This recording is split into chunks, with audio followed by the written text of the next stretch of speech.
اعوذ باللہ من الشیطان الرجیم بسم اللہ الرحمن الرحیم الحمدللہ رب العالمین والصلاة والسلام علی خاتم النبیین اما بعد فاعوذ باللہ من الشیطان الرجیم بسم اللہ الرحمن الرحیم فیضان اہل بیت ٹاپک 3 آخری حج میں فرمایا نمبر 14 آخری حج میں عرفے کے دن اپنی مبارک اونٹنی قصوہ پر خطبہ دیتے ہوئے فرمایا اے لوگو میں نے تم میں وہ چیز چھوڑی ہے کہ جب تک تم ان کو تھامے رہو گے گمراہ نہ ہوگے اللہ پاک کی کتاب یعنی قرآن کریم اور میری اطرت یعنی اہل بیت مددگار آقا نمبر 15 جو میرے اہل بیت میں سے کسی کے ساتھ اچھا سلوک کرے گا میں قیامت کے دن اس کا بدلہ اسے عطا فرماؤں گا تاریخ ابن اساکرج جلد 45 صفحہ 303 حضرت علامہ عبدالرؤف مناوی رحمۃ اللہ تعالی علیہ وفات 1031 ہجری 622 ہجری اس حدیث پاک کی شرح میں فرماتے ہیں یہ حدیث پاک اس بات پر دلالت کرتی ہے کہ اللہ پاک کے پیارے نبی صلی اللہ تعالی علیہ وسلم اللہ پاک کی عطا سے عنایت فرمانے یعنی دینے والے ہیں اور یہ بات کسی سے ڈھکی چھپی نہیں لہذا اس شخص کو مبارک ہو جس کی پریشانی وہ دور فرما دے یا اس کی پکار پر تشریف لے آئے اور اس کی حاجت ضرورت پوری فرما دے واللہ وہ سن لیں گے فریاد کو پہنچیں گے اتنا بھی تو ہو کوئی جو آہ کرے دل سے آقا صلی اللہ علیہ وسلم بدلہ دیں گے نمبر 16 جو شخص اولاد عبد المطلب میں سے کسی کے ساتھ دنیا میں بھلائی کرے اس کا بدلہ دینا مجھ پر لازم ہے جب وہ روز قیامت مجھ سے ملے گا سیدوں کی خدمت کی ترغیب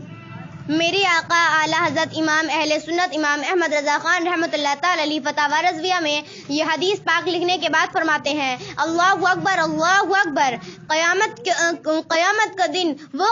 کا دن وہ سخت ضرورت سخت حاجت کا دن اور ہم جیسے محتاج اور صلہ یعنی بدلہ عطا فرمانے کو محمد صلی اللہ علیہ وسلم صاحب التاج خدا جانے کیا کچھ دے اور کیسا کچھ نحال یعنی مالا مال فرما دے ایک نگاہ لطف ان کی جملہ مہمات دو جہاں کو یعنی دونوں جہاں کی تمام مشکلات کے حل کے لیے بس ہے بلکہ خود یہی سیلا یعنی بدلہ کروڑوں سیلے یعنی بدلوں سے اعلیٰ و نفس یعنی نفیس ترین و بہترین ہے جس کی طرف کلمہ کریمہ یعنی یہ مبارک الفاظ اذا لقینی یعنی جب وہ روز قیامت مجھ سے ملے گا اشارہ فرماتا ہے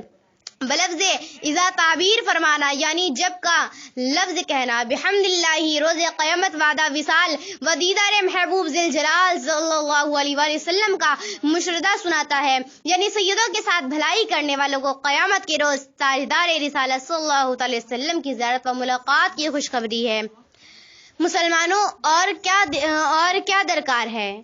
دوڑو اور اس دولت و سعادت کو لو وباللہ توفیق یعنی یہ اللہ پاک ہی کی توفیق سے ہے مزید ایک موقع پر فرماتے ہیں اقول یعنی میں کہتا ہوں بڑے مال والے اگر اپنے خالص مالوں سے بطور ہدیہ یعنی گفٹ ان حضرات اولیاء یعنی بلند مرتبہ صاحبان کی خدمت نہ کریں تو ان مالداروں کی اپنی بے سعادتی و محرومی ہے وہ وقت یاد کریں جب ان حضرات سادات کرام کے جد اکرم صلی اللہ علیہ وآلہ وسلم کے سوا ظاہری آنکھوں کو بھی کوئی ملجا و ماؤ یعنی پناہ کا ٹھکانہ نہ ملے گا کیا پسند نہیں آتا کہ وہ مال جو انہی کے صدقے میں انہی کے سرکار سے عطا ہوا جسے عنقریب چھوڑ کر پھر ویسے ہی خالی ہاتھ زیر زمین یعنی قبر میں جانے والے ہیں ان صلی اللہ علیہ وسلم کی خوشنودی کے لیے ان کے پاک مبارک بیٹوں یعنی سیدوں پر اس کا ایک حصہ صرف کیا کریں کہ اس سخت حاجت کے دن یعنی بروز قیامت اس جواد کریم رؤوف الرحیم صلی اللہ علیہ وسلم کے بھاری انعاموں عظیم اکراموں سے مشرف ہوں اہل بیت پر ظلم کرنے والوں پر جنت حرام نمبر 17 جس شخص نے میرے اہل بیت پر ظلم کیا اور مجھے میری اطرت یعنی اولاد کے بارے میں تکلیف دی اس پر جنت حرام کر دی گئی دل میں ایمان داخل نہ ہوگا نمبر 18 اس ذات کی قسم جس کے قبضے میں میری جان ہے کسی کے دل میں ایمان داخل نہ ہوگا یعنی کمال ایمان نصیب نہ ہوگا حتیٰ کہ اللہ و رسول کے لیے تم لوگوں سے محبت کریں حضرت مفتی احمد یار خان رحمۃ اللہ تعالی حدیث پاک کے اس حصے تم لوگوں سے محبت کرے کی شرح میں فرماتے ہیں، اس سے مراد حضور صلی اللہ علیہ وسلم کے سارے اہل بیت، اولاد، ازواج یعنی پاک بیویاں اور حضور صلی اللہ علیہ وسلم کے سارے قرابت دار یعنی رشتہ دار ہیں، جن میں حضرت عباس رضی اللہ عنہ بھی داخل ہیں۔ ان سب سے محبت اس لیے کریں کہ ان میں رسول اللہ صلی اللہ علیہ وسلم تشریف لائیں۔ یہ حضرات حضور صلی اللہ علیہ وسلم کا کنبہ یعنی خاندان ہے۔ جب حضور پیارے تو حضور صلی اللہ علیہ وسلم کا سارا کنبہ یعنی خاندان بھی پیارا۔ کس زباں سے ہو بیان عز و شان اہل بیت، مدح گوئی مصطفیٰ ہے مدح خوان اہل بیت۔ الفاظ معنی: عز عظمت،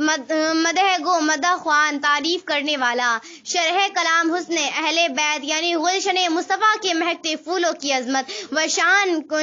کون بیان کر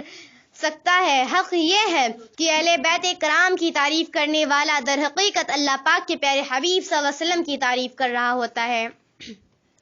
پنجتن پاک سے مراد کون؟ نمبر 19، تمام مسلمانوں کی امی جان حضرت بی بی عائشہ صدیقہ رضی اللہ عنہا فرماتی ہیں، نبی کریم صلی اللہ علیہ وسلم ایک صبح کو باہر تشریف لے گئے۔ آپ پر کالی اون کی مخلوط یعنی منقش چادر تھی۔ حسن ابن علی آئے، حضور صلی اللہ علیہ وسلم نے انہیں چادر میں داخل کر لیا۔ پھر حسین ابن علی آئے، وہ بھی ان کے ساتھ داخل ہو گئے۔ پھر حضرت فاطمہ رضی اللہ تعالیٰ عنہ آئیں، انہیں بھی چادر میں داخل کر لیا گیا۔ پھر جناب علی رضی اللہ تعالیٰ عنہ آئے، انہیں بھی داخل کر لیا۔ پھر یہ آیت پڑھی، انما یرید اللہ لیذھب عنکم الرجس اہل البیت ویطہرکم تطہیرا۔ ترجمہ کنز ایمان: اللہ تو یہی چاہتا ہے اے نبی کے گھر والوں کہ تم سے ہر ناپاکی دور فرما دے اور تمہیں پاک کر کے خوب ستھرا کر دے۔ میراج جلد 8 صفحہ 452 پر ہے۔ بعض روایت میں ہے کہ ام المومنین حضرت ام سلمہ رضی اللہ تعالیٰ عنہ نے حضور صلی اللہ علیہ وسلم سے اس موقع پر عرض کیا، حضور میں بھی آپ کی اہل بیت ہوں۔ فرمایا تم بھی اہل بیت ہو۔ بعض روایت میں ہے کہ حضور انور صلی اللہ علیہ وسلم نے حضرت ام سلمہ رضی اللہ تعالیٰ عنہ کو بھی کمبل میں لے لیا۔ پھر یہ دعا فرمائی، خیال رہے کہ لفظ پنجتن پاک یعنی 5 پاک بدن اس حدیث سے لیا گیا ہے، اور یہ واقعہ بہت بار ہوا۔ کبھی ام سلمہ رضی اللہ تعالیٰ عنہ کو کمبل شریف میں داخل نہیں کیا اور کبھی داخل فرما لیا ہے۔ فضل کر رحم کر تو عطا کر اور معاف اے خدا ہر خطا کر، واسطہ پنجتن پاک کا ہے یا خدا تجھ سے میری دعا ہے۔ صلی الحبیب صلی اللہ علی محمد۔ نمبر 20، جو شخص اہل بیت سے دشمنی رکھتے ہوئے مرا وہ قیامت کے دن اس حال میں آئے گا کہ اس کی پیشانی پر لکھا ہوگا، یہ آج اللہ پاک کی رحمت سے مایوس ہے۔ قرآن کریم و اہل بیت۔ نمبر 21، میں تم میں 2 چیزیں چھوڑتا ہوں کہ اگر تم انہیں تھامے رہو گے تو میرے بعد گمراہ نہ ہوگے۔ ان سے ایک چیز دوسری سے بڑی ہے، اللہ پاک کی کتاب یعنی قرآن کریم جو آسمان سے زمین تک دراز یعنی لمبی رسی ہے، اور میری اطرت یعنی میرے اہل بیت۔ یہ دونوں یعنی قرآن کریم و اہل بیت جدا نہ ہوں گے حتیٰ کہ میرے پاس حوض پر آ جائیں تو غور کرو تم ان دونوں سے میرے بعد کیا معاملہ کرتے ہو۔ شرح حدیث۔ اس حدیث پاک کے 2 مطلب ہو سکتے ہیں۔ ایک مطلب یہ کہ قرآن اور اہل بیت آپس میں ایک دوسرے سے جدا نہ ہوں گے۔ اہل بیت ہمیشہ قرآن و حدیث پر عامل یعنی عمل کرتے رہیں گے، قرآن ان کے دل و دماغ اور عمل میں رہے گا۔ دوسرے معنی یہ کہ قرآن اور اہل بیت کبھی مجھ سے جدا نہ ہوں گے حتیٰ کہ یہ دونوں میرے پاس حوض پر پہنچ جائیں گے اور حضور صلی اللہ علیہ وسلم کی بارگاہ عالی میں ان کے سفارش کریں گے جنہوں نے ان دونوں کا حق ادا کیا۔ نمبر 22، جو شخص ہم یعنی مجھ سے اور اہل بیت سے بغض یا حسد کرے گا اسے قیامت کے دن حوض کوثر سے آگ کے چابکوں یعنی ہنٹر سے دور کیا جائے گا۔ نمبر 23، اس ذات کی قسم جس کے قبضے میں میری جان ہے، ہمارے اہل بیت سے بغض رکھنے والے کو اللہ پاک جہنم میں داخل کرے گا۔ اور جتنے ہیں شہزادے اس شاہ کے ان سب اہل مکانت پہ لاکھوں سلام، ان کی بالا شرافت پہ اعلیٰ درود، ان کی والا سیادت پہ لاکھوں سلام۔ الفاظ معنی: شہزادے پیارے بیٹے، شاہ بادشاہ، اہل مکانت اونچے مرتبے والے، بالا اونچی، شرافت عزت و عظمت والا، سیادت عظیم سرداری۔